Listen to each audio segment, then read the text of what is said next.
Olá, meus amigos, meus alunos, sejam todos muito bem-vindos. Nós chegamos no nosso último episódio da nossa segunda temporada, em que tratamos dos vários regimes de bens no casamento. Também tratamos do regime de bens na união estável, porque isso tudo é muito importante quando a gente vai fazer o planejamento patrimonial da família e implantar para as famílias o sistema de holding patrimonial. Esse sistema vai propiciar a vocês a transmissão do patrimônio, continuando no comando total desse patrimônio enquanto vida vocês tiverem. Pai e mãe pode fazer a doação e continuar no comando, na gestão de tudo, completamente no domínio de tudo, mesmo tendo feito o planejamento para a doação dos bens aos filhos, que chegarão apenas na ausência de pai e de mãe a ter o total controle desse patrimônio. Então, nós tratamos desses vários regimes de bens no casamento e na união estável, porque realmente eles refletem e precisam ter muita atenção daquele que vai fazer o planejamento patrimonial da família. Por quê? Porque em várias situações, o planejamento patrimonial da família, ele,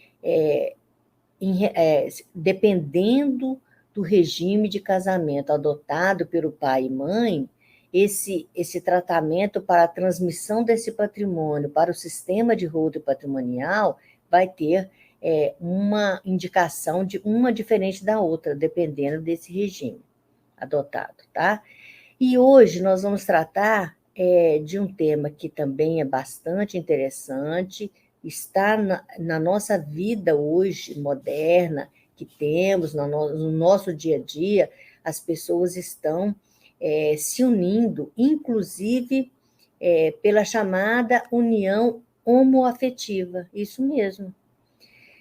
Homem com homem, mulher com mulher, né? É uma relação que pode garantir, sim, o entendimento de que eles vivem em união com o interesse de manter-se em família. Então, em 2011, o plenário do Supremo Tribunal Federal, de forma unânime, equiparou esses casais como do mesmo sexo como uniões estáveis. Então, os mesmos direitos aplicáveis aos casados sob o regime da comunhão parcial de bens, sob o regime da união estável, com pacto ou sem pacto, aí vai depender se houve ou não esse pacto antes da união estável. Foi equiparada a união entre as pessoas do mesmo sexo e reconhecido a união homoafetiva como núcleo familiar.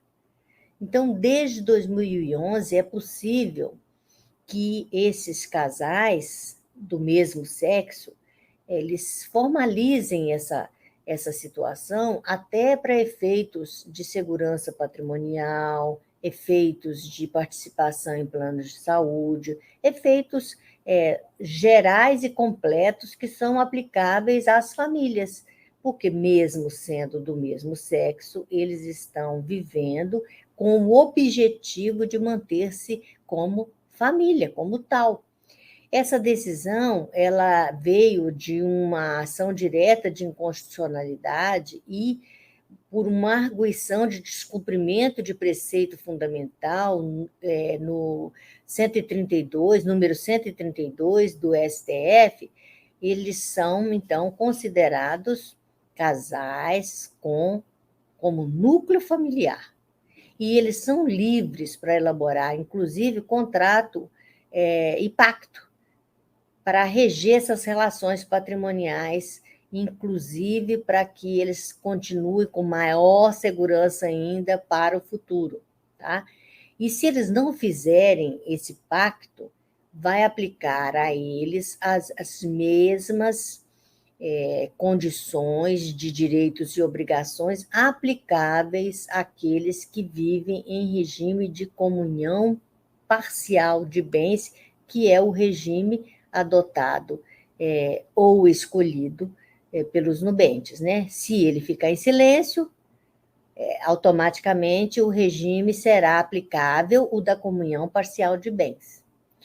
A mesma coisa será em relação àqueles que vivem em união e são núcleo familiar homoafetivo. Também aplica-se os mesmos direitos e obrigações previstos no Código Civil para os casais casados sob o regime da comunhão total de bens. Parabéns, chegamos ao nosso último episódio da nossa segunda temporada e eu espero ter ajudado vocês a entenderem um pouco melhor sobre os vários regimes de casamento, sobre os reflexos aplicáveis à união estável, sobre os reflexos aplicáveis àquelas uniões homoafetivas, e que vocês aproveitem esse conhecimento e divulguem também esse conhecimento para os amigos, para a família, para aqueles que vocês entendem que deva